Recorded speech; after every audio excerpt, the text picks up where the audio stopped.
Bye! Recording. Ma'am, magandang hapon po. Kumusta po ang turismo dito po sa bayan ng Humalig? So far, ano po ang status ngayon ng ating turismo? Humalig Island actually ngayon po is one of the booming tourist destinations in Quezon Province. So, dito po sa along Polillo Group of Islands, ang Humalig Island po actually ang number one pagdating po sa tourist destination. Mm-mm. Ilan po sa mga nakausap namin mga turista na first timer na nag-visit dito sa inyo pong isla? Yes po. Isa sa mga concern nila yung kalinisan. Yes po. Meron po ba kayong pinapatupad ng mga rules and regulations, other policies na ngayon ay kasalukuyang naging practice na sa inyo pong lugar? Actually, meron naman po tayong mga ordinansa pagdating po sa kalinisan ng atin pong mga tourist destinations, mga tourist spots. Pero at the same time, malaking bagay po yung community involvement pagdating po sa kalinisan. Aktibo po ang ating mga samahan ng mga kababaihan, gayon din po ang ating mga kabataan. Involved po sila pagdating po sa pagpapanatili ng ating kalinisan. Ganon din po ang ating mga barangay units, ang ating po mga BLGUs.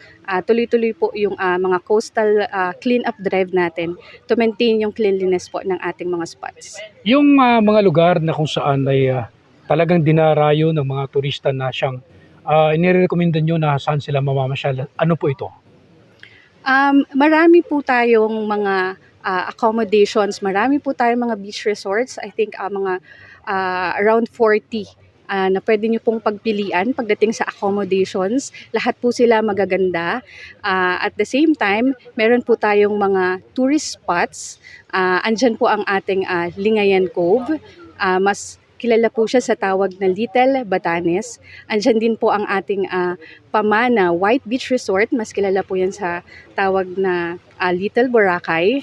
Meron din po tayong Kanaway Gateway. And then, actually, buong isla po ng Humalig ay white beach. So, from the Golden Sands, we have a long stretch of beaches. We have beautiful rock formations. We have islets. Meron din po kaming mangrove forest. Meron din po kaming fish sanctuary. So, napakarami niyo pong pwedeng puntahan sa Humalig. At hindi lang po yun. Humalig lang po actually yung merong puno ng walang forever. So, sa buong Pilipinas, dito ka lang makakakita sa Humalig ng puno ng walang forever. So, ayun po. Napakarami na pwede natin puntahan sa Humalig. Oo. Sa mga, what do you mean by puno na? Isa po sa mga famous spot dito sa Humalig actually is yung puno ng walang forever. It's like parang solitary tree in the middle of a grassland. So actually yung pangalan na yun nanggaling din sa mga yung mga naunang turista dito na kapansin-pansin itong puno na ito. Sa gitna siya ng napakalawak na grassland. Meron dong nag-iisang puno. So that time naman kasikatan yun nung I think palabas yun sa TV, yung walang forever. So pinangalanan nila yun na puno ng walang forever. At simula po na naging isang famous spot na yan dito sa Humalig. So ibig sabihin pala yung mga namamasyal dito sa inyong lugar, complete package siya. Dahil mayroong Batanes, may Boracay, at meron din kakaibang mga porsyon na lugar na talagang totally, namely as Humalig, no? Yes po, talagang there is so many reasons to visit and to love Humalig. So, sulit, kumbaga, yung magiging biyahe mo pag pumunta ka dito sa Humalig. Sa ating pong mga kababayan na hindi pa nila na masyadong narinig yung Humalig, no? Paano po natin sila mahikayat, ma'am? Well, Humalig Island is the golden paradise of Quezon Province. So, actually, pag pumunta ka ng Humalig, pwedeng umupo ka lang sa tabing dagat, magkape ka lang, parang nasa ibang mundo ka na. So, ganun siya i-describe ng mga pumupunta dito, ng mga first time na pumupunta dito. So, ayun, if you want to take a break from the busy city life, if you are looking for the best island adventure, then please come and visit Humalig. Ma'am, maliban po ba dun sa, syempre number one, yung mga turista na pumupunta rito, before sila magpunta sa mga resort, meron po bang tinatawag na orientation ng mga ipinagbabawal, siyempre yung mga dapat na ingatan nila. And totally, we all know na itong Humalig ay napaka-safe and secure na lugar. Pero meron po ba kayo nito?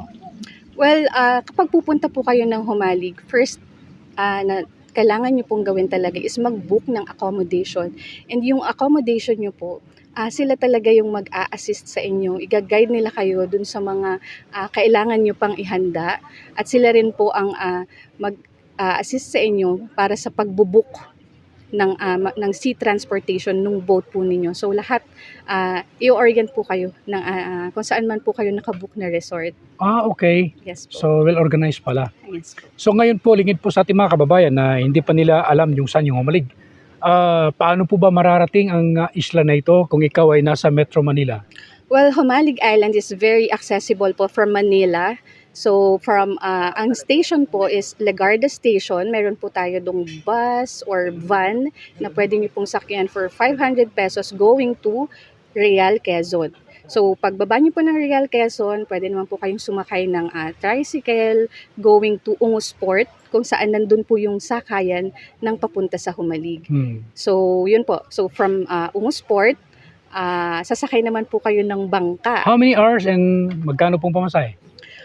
Travel time po natin, kung mabilis yung bangkang masasakyan nyo, is 4 hours to 5 hours po yung magiging travel time natin for 500 pesos going to Humalig. Ano po ba ang tagline ng Humalig sa tourism dito?